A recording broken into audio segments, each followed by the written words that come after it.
दो मुंह वाला बगुला की कहानी। बहुत समय पहले की बात है। हरे भरे जंगलों और शांत झीलों से घिरे एक सुंदर राज्य में एक विशाल कमल सरोवर था। उस सरोवर का पानी इतना स्वच्छ था कि उसमें तैरती मछलियां साफ दिखाई देती थी। उसी सरोवर के किनारे एक अनोखा बगुला रहता था। वह साधारण बगुला जैसा नहीं था, उसके दो मुंह थे।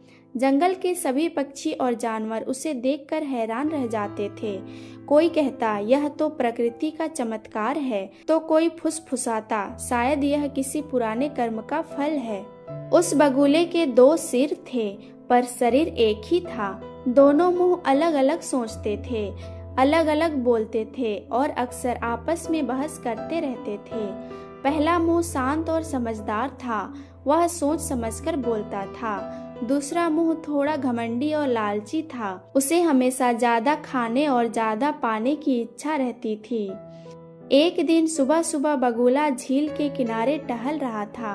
तभी उसे पानी में एक चमकती हुई वस्तु दिखाई दी। वह एक दुर्लभ सुनहरी मछली थी जो बहुत स्वादिष्ट मानी जाती थी। पहले मुंह ने कहा, भाई यह मछली बहुत खास है, इसे हम दोनों मिलकर खाएंगे। दूसरा मुंह बोला, क्यों मिलकर खाएंगे, पहले मैंने इसे देखा है इसलिए मैं ही इसे खाऊंगा। पहला मुंह समझाने लगा, हमारा पेट एक ही है, चाहे कोई भी खाए तृप्त दोनों को मिलेगी। लेकिन दूसरा मुंह जिद पर अड़ गया। उसने मछली को झट से पकड़ ली और अकेले ही खा गया। पहले मुंह को बहुत दुख हुआ। उसे भूख से ज्यादा चोट इस बात की लगी कि उसके अपने साथी ने उसके साथ धोखा किया। उस दिन के बाद दोनों मुंहों के बीच दूरी बढ़ने लगी। वे छोटी छोटी बातों पर झगड़ने लगे। जंगल के तोते, मैना और कबूतर यह सब देखते और कहते, एक शरीर में दो दुश्मन, इसका अंजाम अच्छा नहीं होगा। कुछ दिनों बाद बगुला झील के पास घूम रहा था। अचानक दूसरे मुंह को एक पेड़ पर लाल रंग का आकर्षक फल दिखा। वह फल चमक रहा था, देखने में बहुत लुभावना था।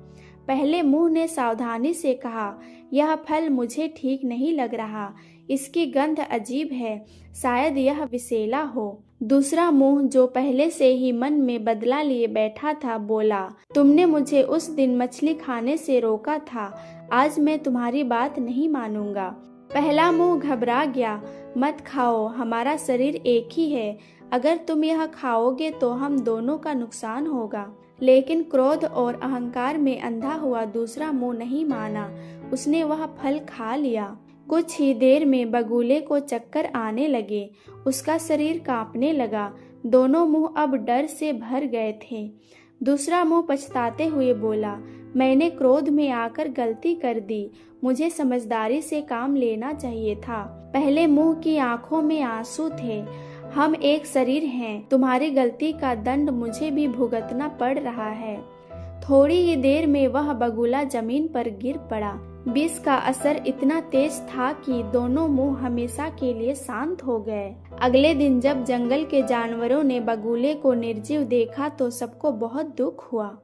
बूढ़े कछुए ने कहा, जब एक ही परिवार या एक ही समूह के लोग आपस में लड़ते हैं तो नुकसान सबका होता है। तोते ने कहा, एकता में ही शक्ति है, आपसी ईर्ष्या और अहंकार विनाश का कारण बनते हैं। इस कहानी से हमें ये सीख मिलती है कि पहला, जब हम एक ही परिवार, समाज या टीम का हिस्सा होते हैं तो हमें मिलजुल कर रहना चाहिए।